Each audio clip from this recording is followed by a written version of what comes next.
One of the main websites that we use for research is the Danish Demographic Database.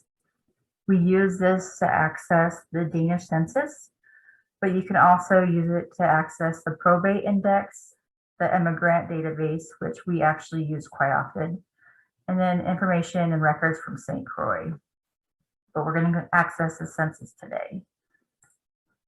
If you know a lot of information and details about your person and where they lived and the occupations and stuff like that, you can do a more advanced search, but I usually just do a simple search and that gives me what I need. The person I'm looking for, they were in Doring County, which is what you have to pick first. And this would give you a broad search. If you want a more specific, narrow search, you can also choose the district that they lived in. And if you want an even narrower search, you can choose the parish that they lived in. So here is you're going to put the name of your person. So mine is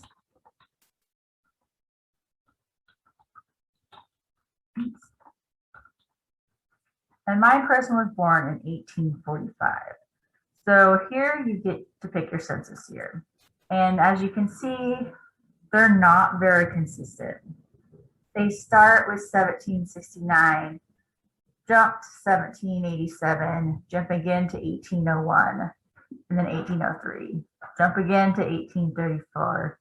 And then for a while, it's about every 5 years. Then it kind of jumps to every 10 years. And then it seemed just to be like whenever. The last one you can access is 1930. But as I said, my person was born in 1845, but she's not going to be in that census. So the next one would be 1850. So I'm going to search that one. No records are coming up.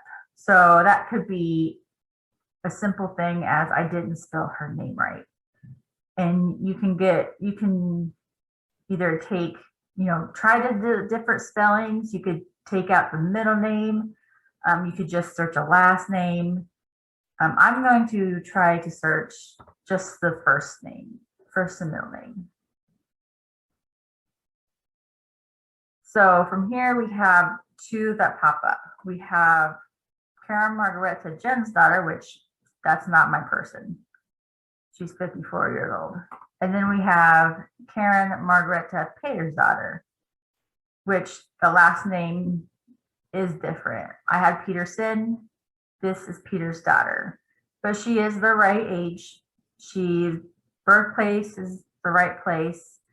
The current residence is the right place. So I'm going to go in. Now, what I know about this person is her mother is Anna Maria. So in this area of the census, this is about the person you're looking for. So you can see their name, their age, where they were born. Not all census records have their birthplace. So it's very good when they do, because that gives you the starting point of where to go to find a birth record. And then occupation. She obviously doesn't have one, but this just says she is the stepdaughter's child. And this tells you the parish, the district, the county, the place name.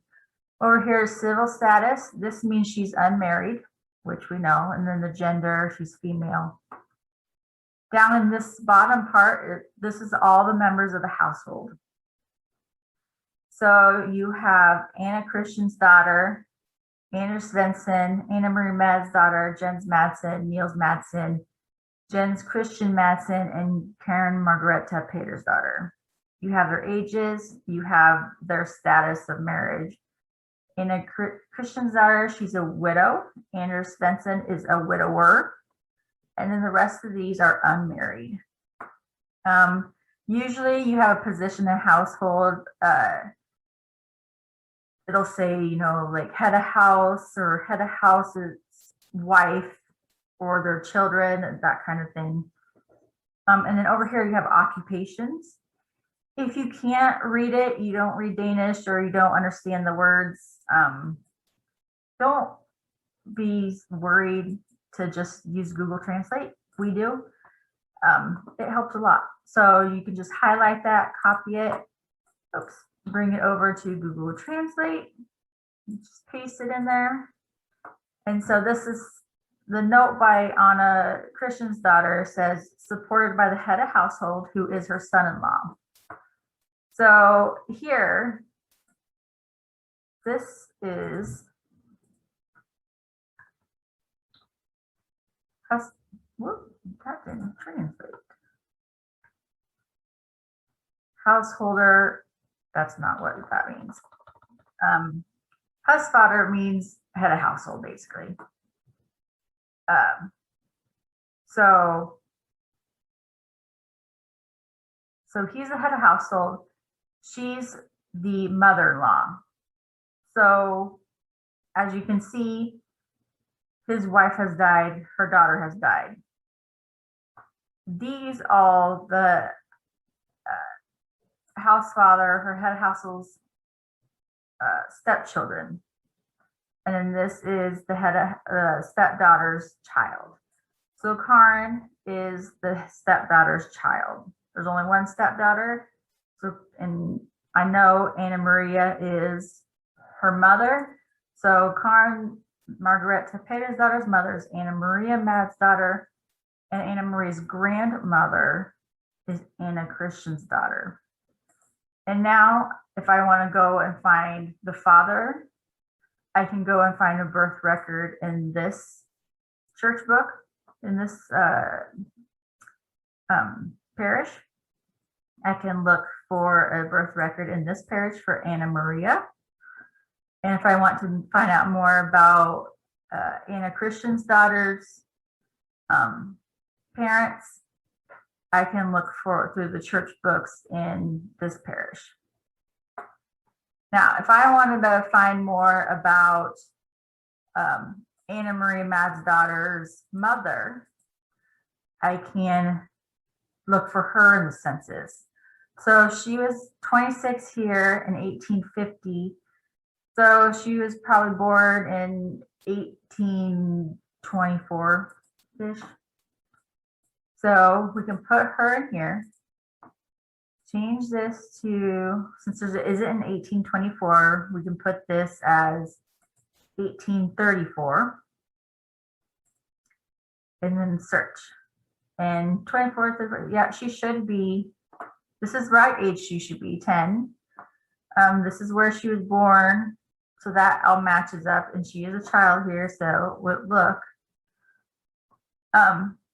So we have Anna Maria Mad's daughter's 10. Her mother is Karen Margareta Neal's daughter, which Karen Margareta is also the name that she gave her child.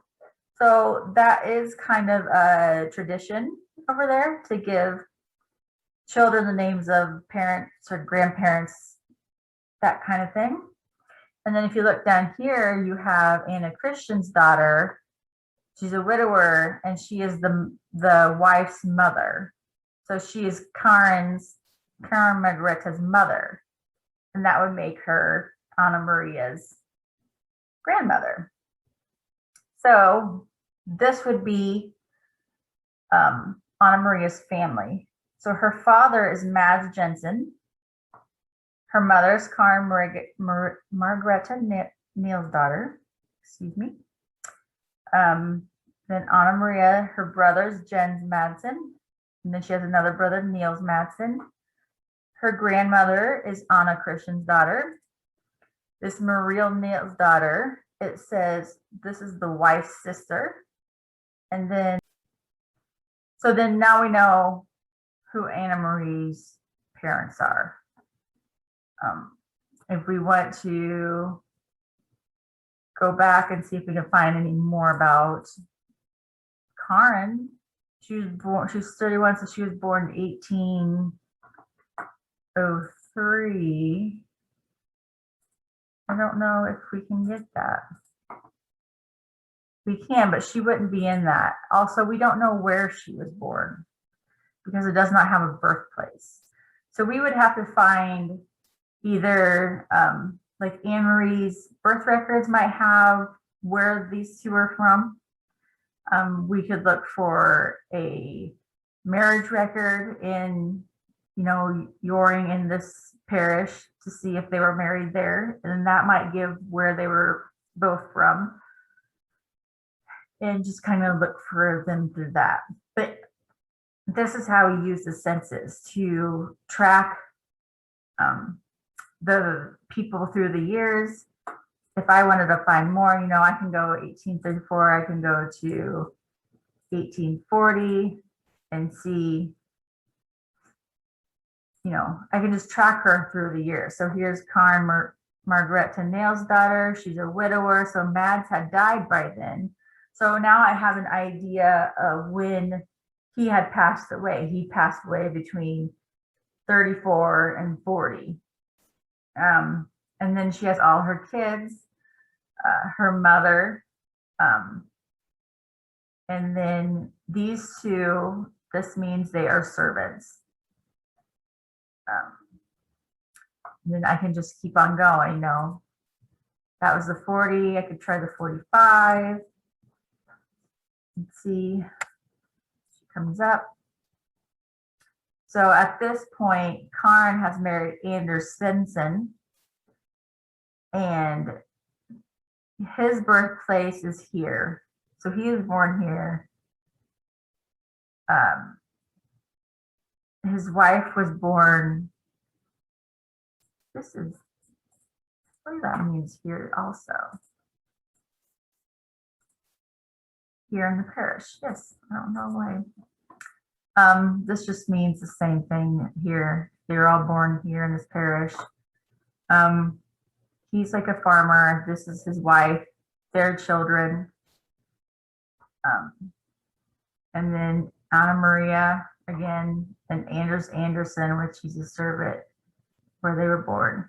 So right here you have your connection from the 1850, where Anna Christian's daughter and Anders Svensson is the head of household, but he's a widower, and the 1845, where Anders was married to Anna Maria's mother, Karen,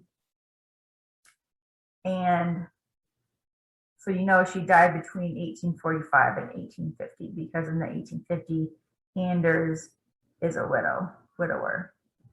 And so you get a lot of information from these census, and so it's really important to use these and try your best to follow them through the years. It's not always good to have a search so narrow. If you can't get a result from having a narrow search, broaden it out. Take out the parish name. You'll get a lot more results. And if that doesn't give you what you're looking for, that gives you 11. If you still can't find what you need, take out the district and broaden even more, and it'll give you a lot more results that you can look through. And that's just kind of how you have to mess around and look for who you're looking for. But it's worth it, because if you can find those records, then you have a good amount of information that can lead to research through other records.